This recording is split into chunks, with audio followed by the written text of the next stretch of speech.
Hello everyone, this video is in continuation to our videos on Animal Kingdom जहाँ पे we are making videos for grade 11th. We have discussed about the characters of the mammals. In this video we'll talk about their classification, a very important topic, the various classes which come under mammals.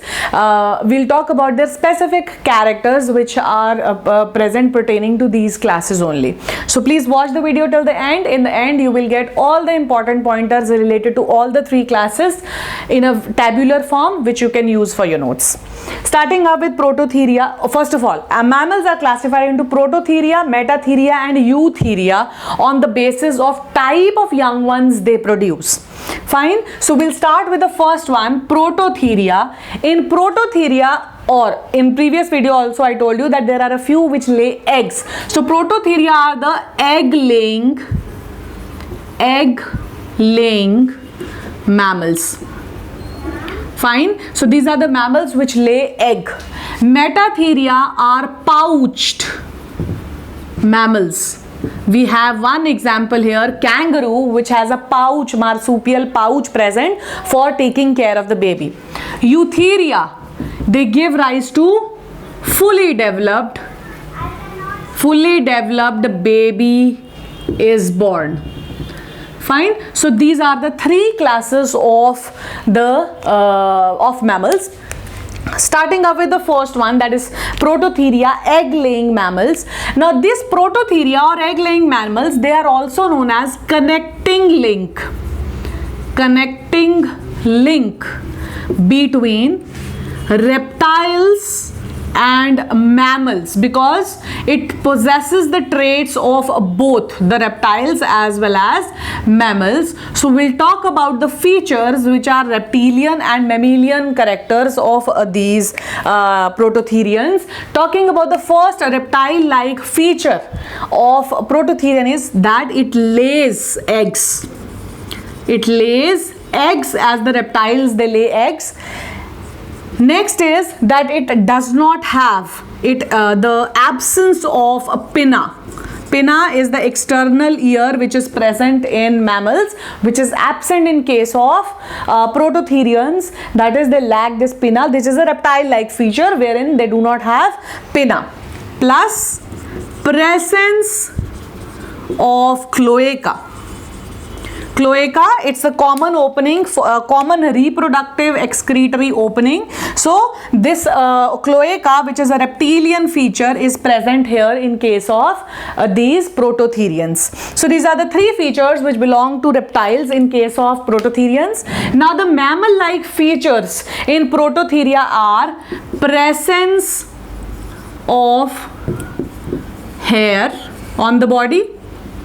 Then they have presence of hair and they have diaphragm also present in them.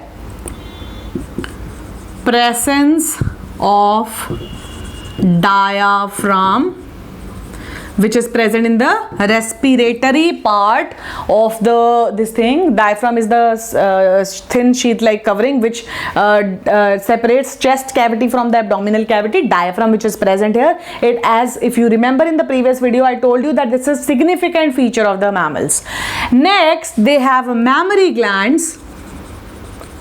Mammary glands, but without nipples. Without nipples. So these are the characteristic features of these Prototherians. In case of they have reptilian and mammalian characters both. That's why they are known as connecting links. Last example, platypus or platypus is the example, or they also call it duck-billed platypus, or it is also known as Ornithodactylus. So these are the traits of Prototheria. Talking about the next one, Metatheria. Now Metatheria, they are also known as marsupials. The pouched mammals are known as marsupials. They have a pouch on the abdomen or the belly region.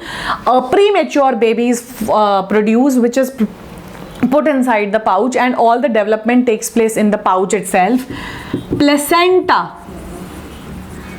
in the pouch is present in the pouch to provide nourishment, and when the baby grows, mammary glands also present in the pouch for the baby to feed.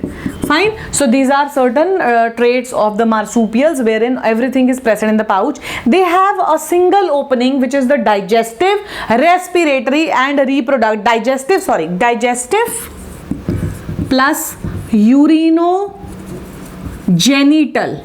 That means passage of urine as well as genital. This whole they have one common opening, the common sphincter. They do not have cloaca. Instead of cloaca, there is a common opening. Example, kangaroo. Fine. So these are the characters of Prototheria and Metatheria. Coming up to our last category, the mammals which give rise to full grown babies. We have already discussed these characters many times, so we'll discuss it once again. The significant features, they have a true placenta with all the 4 layers present in it. Then they have external abdominal testes present in them.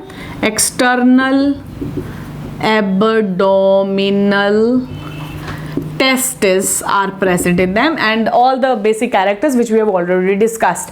They can be further categorized into rodents, then we have elephants, then we have elephants and whales, we have rodents, we have insectivorous animals, and we have carnivores also.